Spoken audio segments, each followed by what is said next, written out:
Hola, ¿qué tal? ¿Cómo están? Bienvenidas, bienvenidos. Gracias por acompañarnos en esta nueva edición de Tribuna. Bueno, hoy estamos en una casa temporalmente mientras se renueva el set, las instalaciones de Paraguay TV, pero con las mismas ganas, con muchas informaciones que compartir con ustedes. Tina, ¿cómo estás? Muy buenas noches, César. Un gusto estar nuevamente esta semana. Bueno, con bastantes cuestiones que hablar. Bueno, y antes ya de hablar a nuestros invitados, Tina, tuviste la oportunidad de hacer un recorrido por ese territorio tuyo, ¿verdad? Ya que sos originaria del Chaco, y en esta ocasión hablar un poco del Chaco integrado. Exactamente. Estuve la semana pasada participando del segundo encuentro de Chaco Integrado. Es un espacio donde aglutinan a empresarios, ganaderos, la sociedad civil, pero por sobre todo los municipios que conforman el Chaco Central en este momento, que es el municipio de Irala Fernández, Mariscal Estigarribia, Filadelfia y Loma Plata. Un espacio donde se analiza, se dialoga y se proyecta lo que se quiere para el Chaco paraguayo. Bueno, realmente fantástico porque el Chaco necesita mucho, pero también los que no somos el Chaco necesitamos conocer mejor el Chaco, ¿verdad? Realmente lo que es esta división del río Tina y el cruzar el río Paraguay, que es la unión que tenemos, pero está tan cerca de acá de Asunción, pero al mismo tiempo está tan lejos en otro sentido. Cerca físicamente y parece que muy lejos del corazón del resto de los paraguayos. Un territorio con un ecosistema sumamente frágil y en donde hoy se proyecta ser el polo de desarrollo de nuestro país con los aspectos positivos, ventajas y desventajas que puede llevar eso. Estamos hablando que impactará 13 pueblos indígenas que conforman ese gran ecosistema chaqueño y por sobre todo mirar también cómo el Chaco tiene una identidad propia y esa identidad parte de la aceptación de la diversidad cultural que existe en ese territorio. Bueno, el programa es amplio de hoy, ya se nos fue ahí un tiempo y nos quedaríamos hablando mucho tiempo con Tina. Si es que ya damos la bienvenida a Juan Pablo Fernández, él es colega nuestro, es abogado realmente, pero también periodista, experto en temas de transparencia, es uno de los pilares de lo que es el acceso a la información pública y ya estaremos hablando de un hecho histórico de esta semana. También más adelante nos estará acompañando Marilia Díaz, ella es gerente de la Cámara de Comercio Paraguay-Colombia. Nos va a hablar cómo hacer negocios con Colombia, más todavía en breve se anuncia el vuelo directo entre Asunción y Bogotá, entre otras novedades. Y más adelante nos estarán acompañando representantes del grupo Per Se Renacido, con un original show de retorno que prepara esta banda de música paraguaya. Bueno, veíamos estos días, para mí fue un hecho histórico, pero yo al estar a veces también, no solamente en medios, sino que también del lado de lo que es la función pública, puede ser un hecho para mí demasiado importante, pero vamos a ver a esos que critican siempre, a los que tienen la posibilidad de criticar y encontrar las fallas del gobierno, ¿verdad? Y ese es Juan Pablo Fernández, ¿verdad? Y que hoy le traemos para que nos diga un poco cómo fue, Juan Pablo, vos que de verdad, no porque estés acá, sino que entiendo que estás hace mucho tiempo en lo que es el acceso a la información pública. ¿Qué tal? ¿Cómo viste? Un consejo de ministros que suele ser un secreto de Estado que se transmita en vivo por televisión. Antes que nada, gracias César y Tina también por la invitación. Para nosotros, desde el Grupo Impulsor de Acceso a la Información Pública, Fundación Libre forma parte de esta plataforma y también la Red de Democracia, Transparencia y Rendición de Cuentas. Ha sido una cuestión interesante de ver justamente cómo se logra cumplir con la norma. Me ha tocado a mí escribir justamente una columna hace un par de semanas atrás en torno a hacer un balance y un análisis de los poderes del Estado que están trabajando en pro de la transparencia. Y hacía un balance interesante que cuando me tocó ver que se anunció por las redes sociales de manera sorpresiva el tema de la primera transmisión en vivo del Consejo de Ministros, fue una cuestión que me alegró personalmente porque decía, bueno, caramba, se logra en cierta manera justificar eso que habíamos reclamado en su momento. El poder legislativo es uno de los poderes que ha sido pionera también en el tema de la transmisión de sus sesiones. Luego se vino la TV Cámara, que uno puede ver con su falencia y a veces con algunas pocas virtudes también de las sesiones de tanto diputados como senadores a través de ese medio. Es el un Consejo canal de la Magistratura también. Luego el Poder Judicial, Sí. que trajo también lo suyo, también en sus distintos niveles, y lo último también el caso de la transmisión de las sesiones de la Corte Suprema de Justicia, y quedaba algo pendiente que era justamente el tema de la sesión del Consejo de Ministros que había el presidente Mario Abdo Benítez en su momento prometido que se iba a lograr. Bueno, esto es una cuestión interesante, ha sido la primera transmisión con una necesidad de que varios de los ministros pierdan un poco el miedo escénico para que posteriormente puedan comunicar mejor, tanto también el análisis yo creo que debe ir al interior de los equipos de comunicación que deben preparar las presentaciones, y que posteriormente en algunos hay más experiencia, como el caso del ministro de Obras Públicas y Bueno, ese era un Comunicaciones, presentador de televisión, que decía fue que presentador hizo un ante programa de mucho- televisión. Claro, también el caso, por ejemplo, de Euclides Acevedo, que es un gran orador, bueno, y otras figuras que también han tenido más desempeño en torno a esta primera experiencia como tal. Ahora, yo creo que también cuando hacemos un análisis, y yo creo que la idea un poco de celebrar esta iniciativa por parte del Estado de en pro de la transparencia, tiene que tener también su elemento de continuidad, que no sea solamente un primer episodio, pero que no tenga continuidad en el tiempo. Y cuando hablábamos justamente al día después de esta primera transmisión en vivo del Consejo de Ministros, César, decíamos que una cuestión de legado importante que podría generar esta administración va a ser justamente una normativa que obligue no solamente a esta administración, sino a las futuras administraciones a futuro a que puedan continuar con este proceso de la transparencia como tal. La transparencia es una cuestión cultural. No es una cuestión de que genero una norma y a través de la norma obligo a la gente. O sea, esto tenemos que también hacer entender los que trabajamos en la agenda de instalar el concepto de la transparencia. Y cuando hablamos de la cultura de la transparencia, no es una cuestión que podemos comprar o que uno puede insertar dentro de la cabeza de alguien como una suerte de chip. No, esto es una práctica cotidiana y diaria, y que creo que también eso en cierta manera el Estado lo está haciendo en una ley que este año 2019 cumple 5 años desde el momento en que se había firmado la ley con la presencia de todos los miembros del poder, de los poderes del Estado en aquel entonces, pero 4 años después de ese año de reglamentación que se dio también, y que la gente a partir de ahora cuenta con esta herramienta tan importante del acceso a la información pública. Pero quiero terminar un poco también haciendo este balance importante con esta reflexión.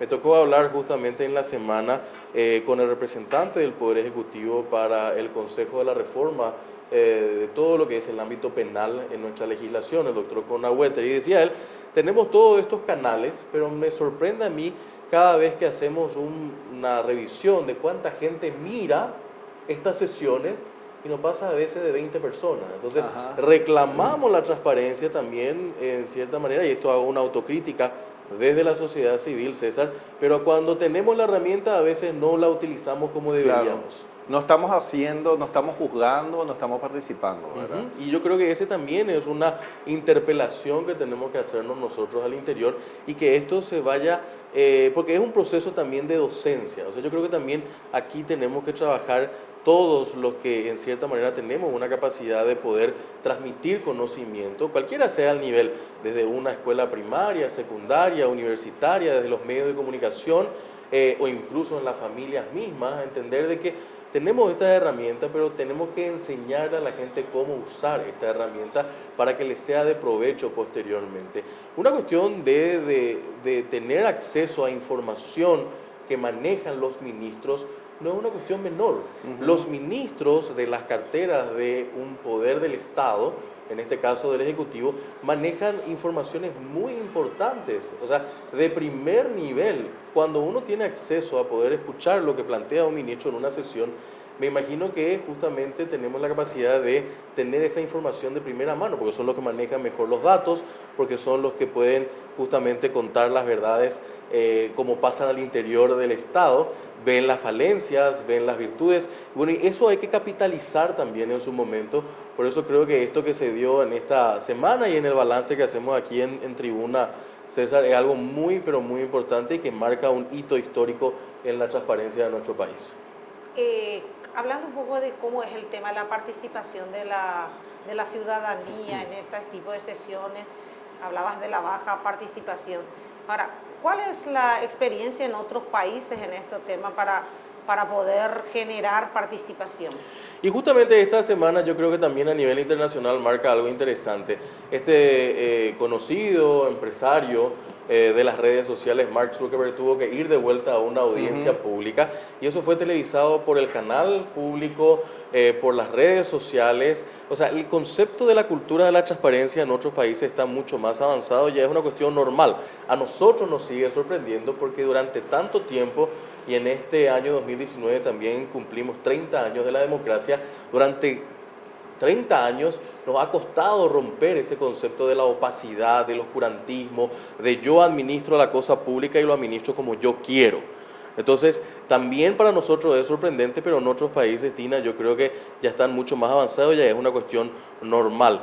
En América Latina todavía necesitamos apuntalar este tema. Paraguay, como dije en la última entrevista que tuve la posibilidad de compartir contigo, César, aquí en Tribuna, somos el país número 100 en contar con una ley de acceso a la información pública. Sí. Este mes, a comienzo, vino justamente el encargado de la UNESCO de trabajar el tema de la ley de acceso a la información pública y en 5 años tan solo se han avanzado 24 países. O sea, tenemos 124 países, Paraguay siendo el número 100. Imagínate en 5 años todavía cómo cuesta introducir la transparencia en el mundo y en algunos países que se resisten también en este sentido. Yo creo que también hay un elemento importante, que la transparencia vino para quedarse. O sea, a medida que entendamos todo de que tenemos que ser mucho más eficientes en hacer rendiciones de cuentas, en plantear justamente reuniones y encuentros donde la ciudadanía pueda conocer al interior cómo se manejan las instituciones públicas, la cosa va a ir mucho más fácil. Pero cuando nos resistimos al tema de la transparencia, las cosas nos va a ir muy, muy mal. Bueno, y hablamos principalmente de transparencia en todo lo que tiene que ver con la cosa pública, Sí, Juan Pablo. así mismo. Siempre, ¿verdad? O sea, obviamente esto no ya depende de las empresas privadas si quieren hacerlo. Algunas lo hacen también, ¿verdad? Algunos lo hacen. Cuando tienen, por ejemplo, accionistas. Bueno, las cooperativas deberían hacerlo, ¿verdad? Porque las cooperativas, por ejemplo, o sea, somos 40.000 socios en una cooperativa, no sé cuántos somos en la cooperativa universitaria, por ejemplo, ¿verdad? Donde finalmente nuestro aporte es lo que está pagando el salario de esos gerentes, ¿verdad? De los comités.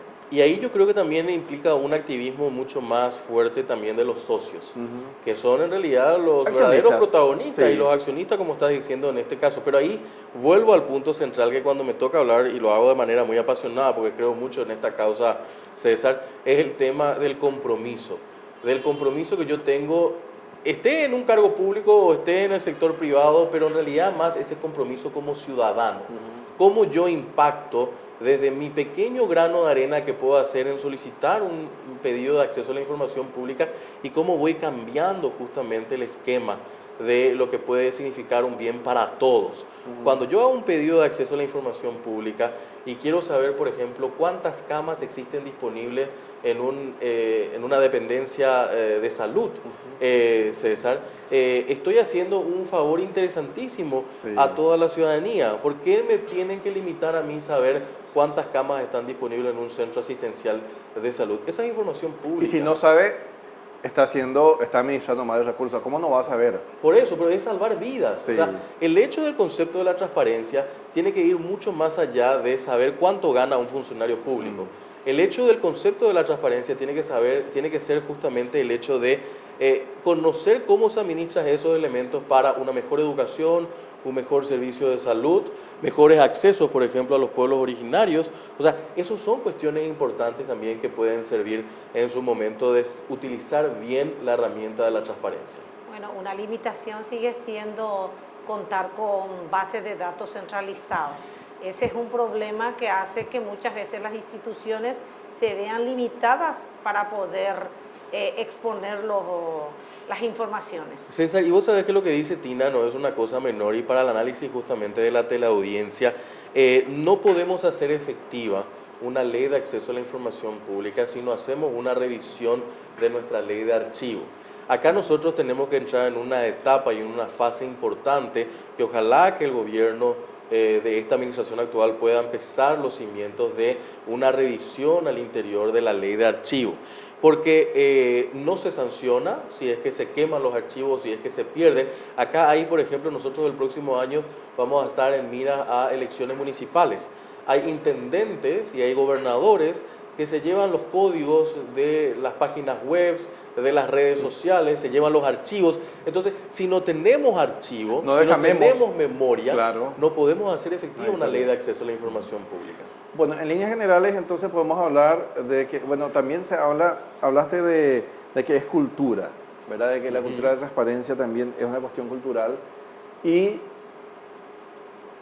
es un cambio de cultura que vemos en el poder número uno, que es la presidencia en este caso, ¿verdad? Claro, porque es la que se encarga de la ejecución también de todas estas políticas públicas posteriormente. Si el Ejecutivo no lleva adelante esta agenda e impulsa adelante esta agenda, y en este caso también hacemos un llamado y una necesidad en la revisión del presupuesto general de la Nación para el próximo año, doten de recursos a las oficinas de acceso a la información pública, hagan realmente la acción más importante que pueda implicar justamente la posibilidad de que el ciudadano cuente con oficinas fortalecidas en el tema de acceso a la información. Me parece que es un mensaje interesante que podamos dejar, César. Bueno, muchas gracias, Juan Pablo Fernández. Así es que, y seguramente vamos a estar leyéndote y viéndote por Canal 5 Días y leyéndote el fin de semana. Vas a estar cubriendo las elecciones en Argentina. Estaremos por ahí, así que va a ser una interesante oportunidad para ver también cómo se da este cambio político. Veremos qué pasa en la Argentina. Bueno, no te pregunto tu pronóstico porque prefiero ver qué pasa en Argentina este fin de semana. Juan Pablo Fernández, ya escucharon ustedes, experto en transparencia, que calificaba de histórica y muy positiva esta transmisión en vivo, aquí en Paraguay TV, del Consejo de Ministros. Ya volvemos luego de una brevísima pausa.